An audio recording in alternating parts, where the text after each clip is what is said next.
Sesudah itu, terjadilah hal yang berikut.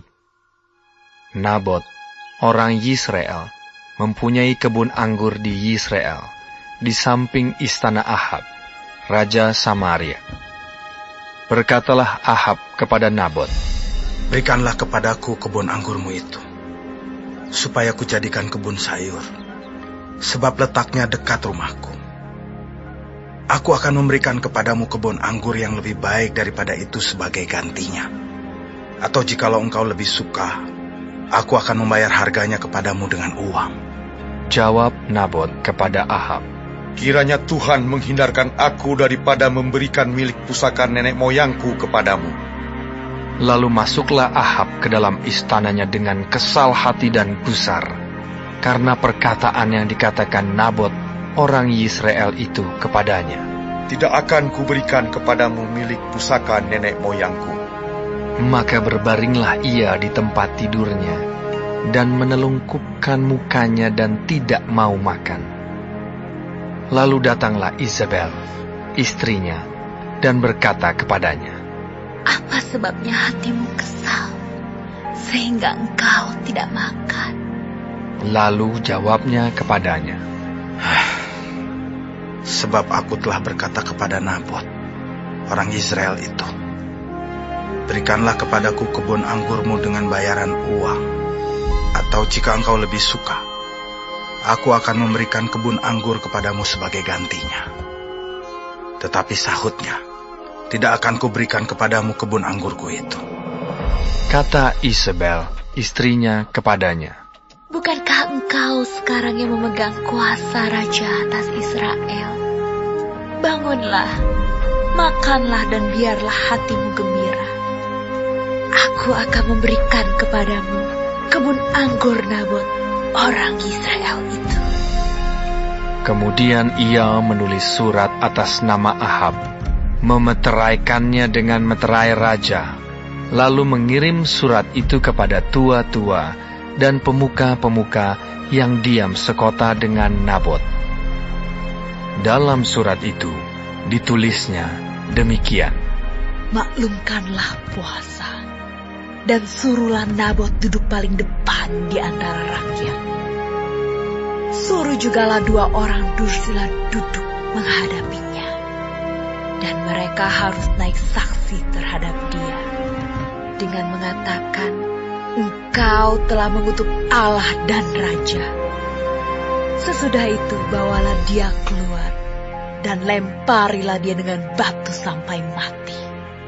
Orang-orang sekotanya, yakni tua-tua dan pemuka-pemuka yang diam di kotanya itu, melakukan seperti yang diperintahkan Isabel kepada mereka, seperti yang tertulis dalam surat yang dikirimkannya kepada mereka.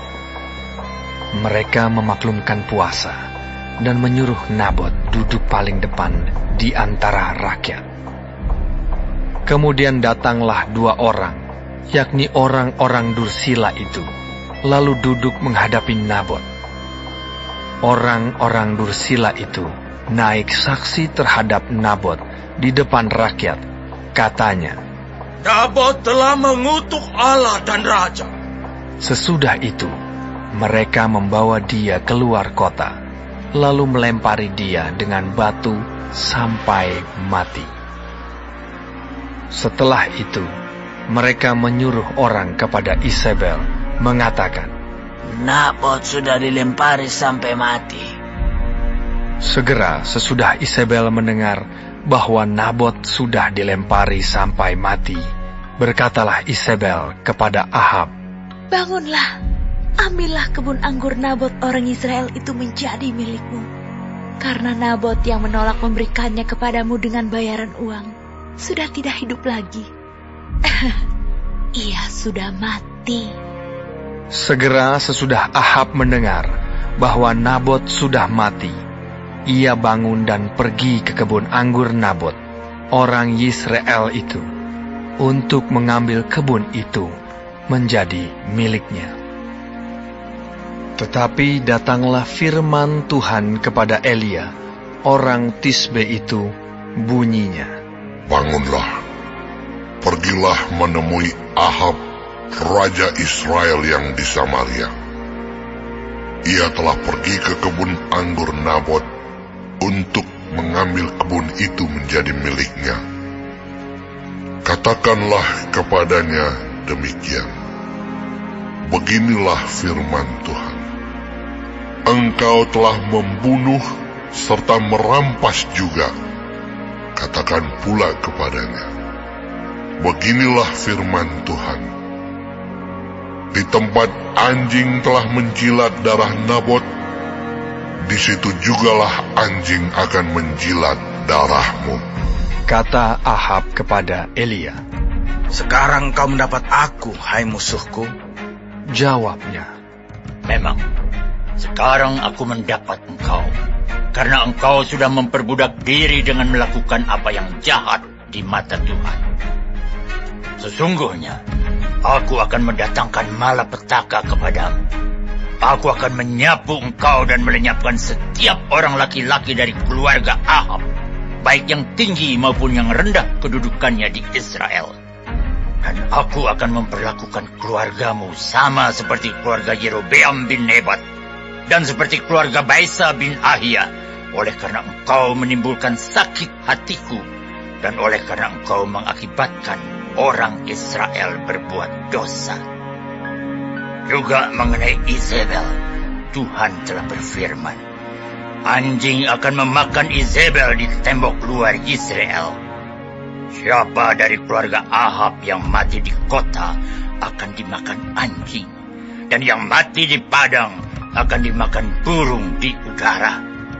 Sesungguhnya tidak pernah ada orang seperti Ahab yang memperbudak diri dengan melakukan apa yang jahat di mata Tuhan, karena ia telah dibujuk oleh Izebel, istrinya. Bahkan ia telah berlaku sangat keji dengan mengikuti berhala-berhala, tepat seperti yang dilakukan oleh orang Amori yang telah dihalau Tuhan dari depan orang Israel. Segera sesudah Ahab mendengar perkataan itu, ia mengoyakkan pakaiannya, mengenakan kain kabung pada tubuhnya dan berpuasa. Bahkan ia tidur dengan memakai kain kabung dan berjalan dengan langkah lambat. Lalu datanglah firman Tuhan kepada Elia, orang Tisbe itu. Sudahkah kau lihat bahwa Ahab merendahkan diri di hadapanku? Oleh karena ia telah merendahkan diri di hadapanku, maka aku tidak akan mendatangkan malapetaka dalam zamannya. Barulah dalam zaman anaknya, aku akan mendatangkan malapetaka atas keluarganya.